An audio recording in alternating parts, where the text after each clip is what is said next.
The homie asked me yesterday what inspired me to walk the way that I walk, as far as, just turning my life around and doing what I do the way that I do it: exercise, nutrition, prayer, God, Christ, you know, everything, my lifestyle. And I thought about it, and the reason why I started walking this walk was because I realized that I'm a boy. I'm boyish in a lot of ways, and I'm 47 years old. And my mom, she she always tells me, "Your dad was a full-grown man at the age of 17. He was mature. At the age of 17, your dad was a man." And I started to think, it used to bother me how I used to do a lot of childish things, you know, and I didn't used to look at my dad like he was a man, you know what I'm saying? I just, that's just my dad. And I'd be glorifying the gangbangers, the veteranos and stuff like that. I would glorify them. I never really glorified my own dad. Little did I know that he was the man. To me, the old gangbangers, they were the men. But yeah, I go back to my mom always reminding me, like, yo, your dad at the age of 17 was more mature than you are right now. So I started to think, man, I don't want to die a boy. I don't want to die with a boy mentality. Before I die, I want to be at least half the man that my dad was. Because my dad came from Guatemala, and at the age of 17, by 19, he was already having me. So my dad had no choice but to become a man like that.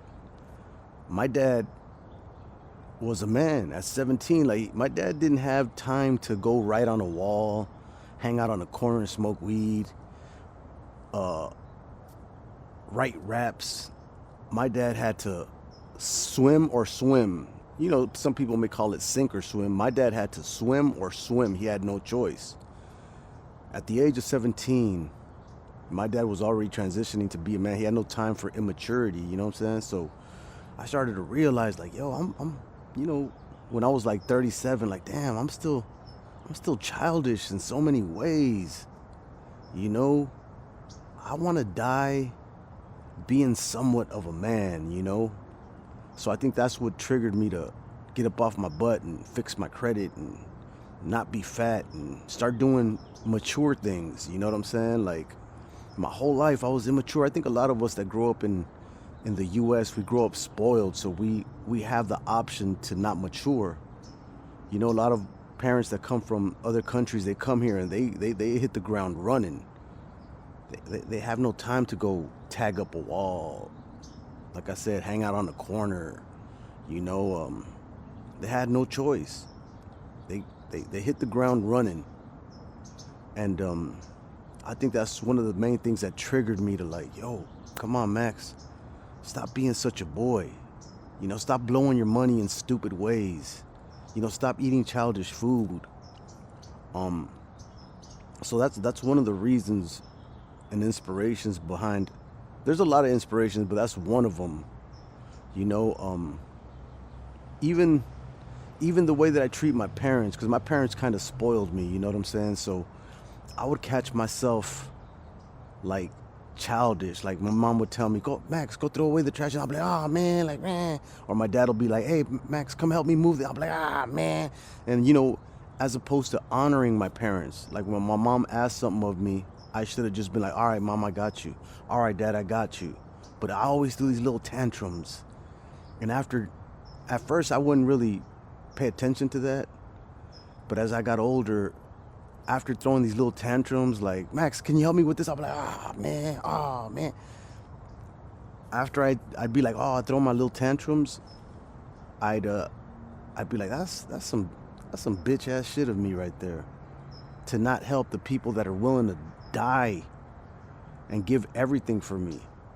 That's one of the first boyish traits that I realized about myself, that I had to turn around That and, along with a bunch of other things, the way that I spend money, the way that I eat, all of those things. So I think those things are one of the triggers of why I changed the way that I am, the way that I live, because, I'm still boyish in many ways. I have a really childish spirit, to be honest with you. I joke around a lot. Everything's a joke to me in a lot of ways. Even my kids, they look at me like I'm just like their homeboy because, I have a childish spirit. But a lot of times that could backfire. That kind of stunts my growth. You know what I mean? I think weed, always wanted to get high before I went in the market. I want to get high before I watch a movie. I want to get high before I go to this job interview. I want to get high during break. I want to get high. I want to get high. That mentality is like, kept me childish, you know what I'm saying? Wanting to get high before I do anything. So I think weed stunted my mental growth. Even partying, you know what I'm saying? I started to believe like, yo, I've been partying for 30 years, like, party got to come to an end. You know what I mean? Life, I got to prioritize life, real life. And if I got time, then I celebrate. Have a little drink, have a little this, little that, but I can't make every weekend a celebration with no accomplishments. So that was part of my childish mentality. To be honest with you, I think this hip hop kept me immature in a lot of ways. This pursuit of this rap career kept me immature in a lot of ways.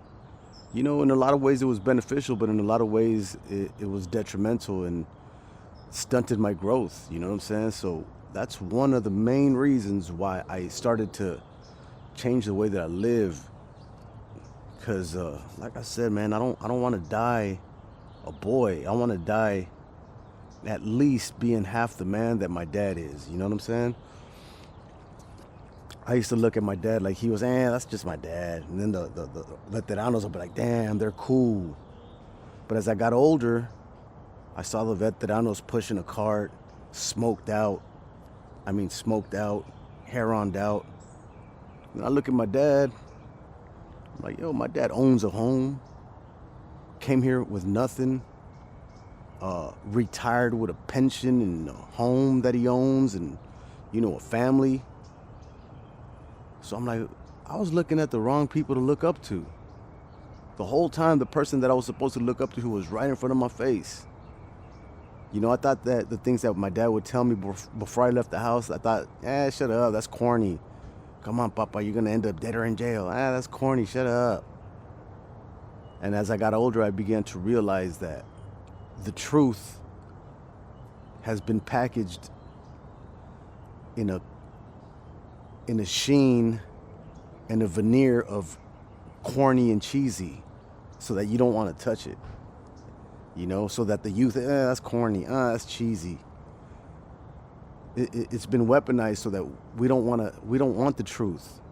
We want what's bad, what's cool, that's badass, that's cool. Like even when we used to use the word like, that's bad, that meant that's good.